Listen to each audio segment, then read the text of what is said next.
and welcome to Inner Circle Guidance. Today we're going to be doing a collective reading, but for those of you who are new to the circle, hello and welcome. Don't forget to hit the subscribe button. I post new readings every single day. And if you're looking for personal services or personal readings, I offer them through my website, innercircleguidance.com. Let's find out what the circle needs to know today.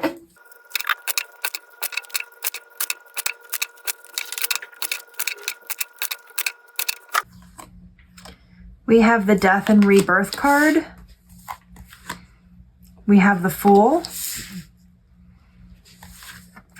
We have the Four of Wands. We have the Two of Swords. We have the Ten of Pentacles. We have the Emperor on the bottom of the deck.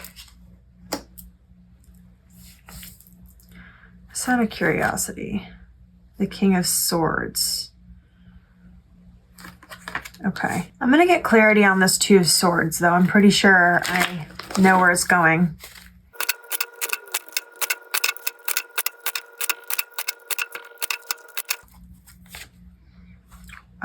Okay, we have the Sun, and we have the Five of Cups.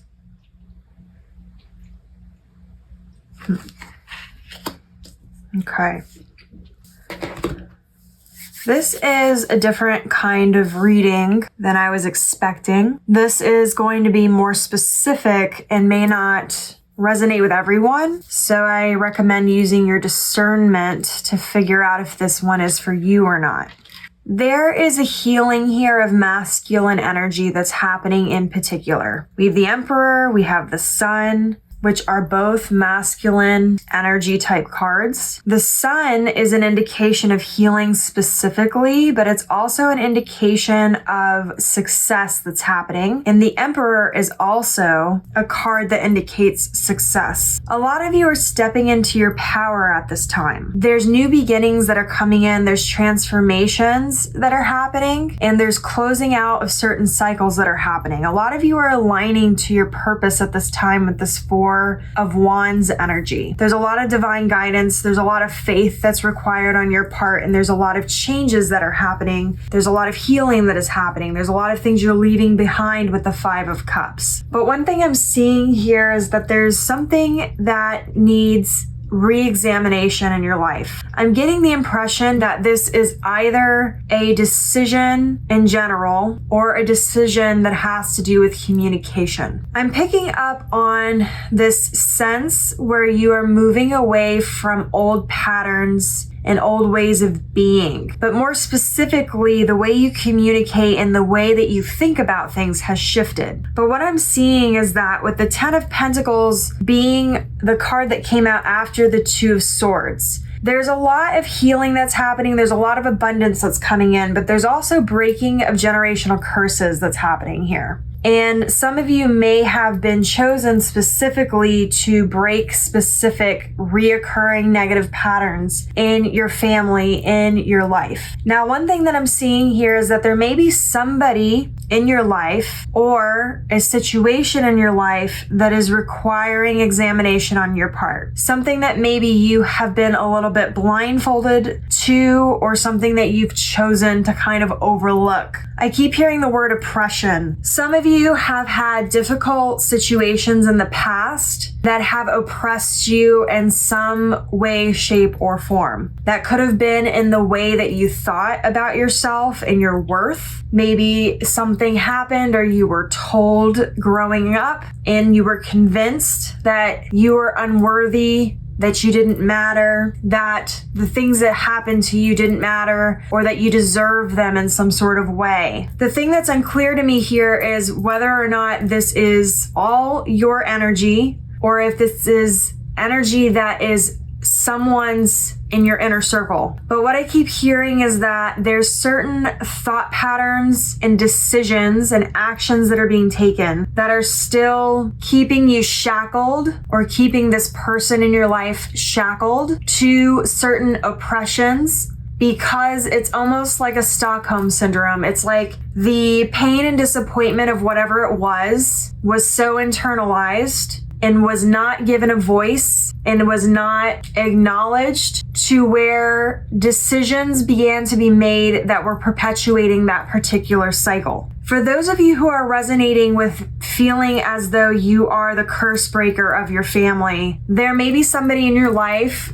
who this particular issue is, they're struggling with it, and you are meant to help them see a new way. Now, to be clear, if that is you and that resonates with you, it's not that you're meant to call the other person out so much as you're meant to pose questions that make them think differently. You'll know exactly what I'm talking about if you feel like that is you and this is resonating with you for that reason. For those of you who that does not resonate, and it's not someone else in your life, but it's you, or you feel like it could be you, in order for you to fully free yourself and step into the abundance of the 10 of Pentacles, which is the most abundant card in the deck, you have to free yourself from this oppression. It's almost like you are making these decisions because you still feel unworthy of whatever it is. You still feel like you don't matter in some sense, or like there is something that has not been acknowledged. The voice that needs to be given to this situation, to this feeling of oppression, it's a very heavy energy, has to be given by you first. I'm hearing that a lot of you are wanting, who fall into this category, are wanting support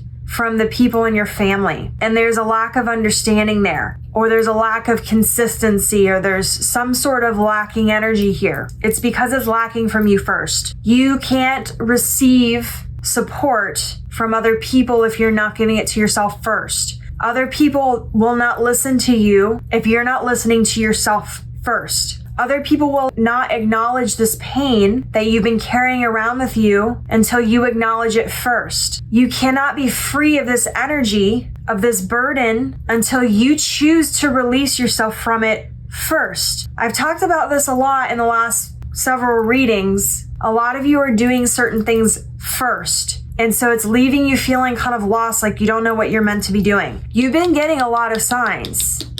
You're ignoring them. There's a lot of divine guidance that's being sent to you right now, and you're only listening to what you want to hear. You're not fully embracing all of the guidance that's being sent to you, or you're not seeing certain things in other people because maybe it's triggering for you, or you just haven't taken the time. If you are falling into the generational curse breaker, you have the knowledge and the wisdom to help this person, but you've got to do it in the right way. You don't want to tell this person that they're wrong so much as you want to pose questions that make them question things and look at things from a different perspective. If you're falling into the category where you are the person who is perpetuating certain cycles, this requires a little bit of a leap of faith here with the Fool. This requires you to step out of your comfort zone and kind of allow the different energy to come in with the new perspective, the new thoughts, the new ways of being, thinking, doing. It requires you to be an observer without shame. Because when you shame yourself for things that you are doing or decisions that you're making, all that does is harm your self-confidence, your self-worth, your self-love. So if you know that you have been perpetuating certain cycles, the first thing that you need to do is be an observer of your decisions and see if they actually are aligning to what you wish to experience. And if they're not, figure out how you can shift things so that it's in better alignment. But you've got to do it without shame, because when you shame yourself, you're not allowing yourself to be vulnerable. You're not creating a safe space for yourself to acknowledge these things. So I think I'm going to leave the reading here, because I feel like if this reading is resonating with you, this is something that's going to require a lot of thought on your part. Whether you fall into the curse breaker side or you fall into the energy of this is you, this is going to require some reflection. So I'm going to leave it here. If it resonated with you, don't forget to like this video, comment your affirmation down below. Your affirmation for this reading is, I am free of oppression, self-imposed or otherwise. And if you fall into the curse breaker side, my inner circle is free of oppression, is your affirmation. And as always, may your life be full of light, full of love, abundance, and gratitude. I'll see you next time.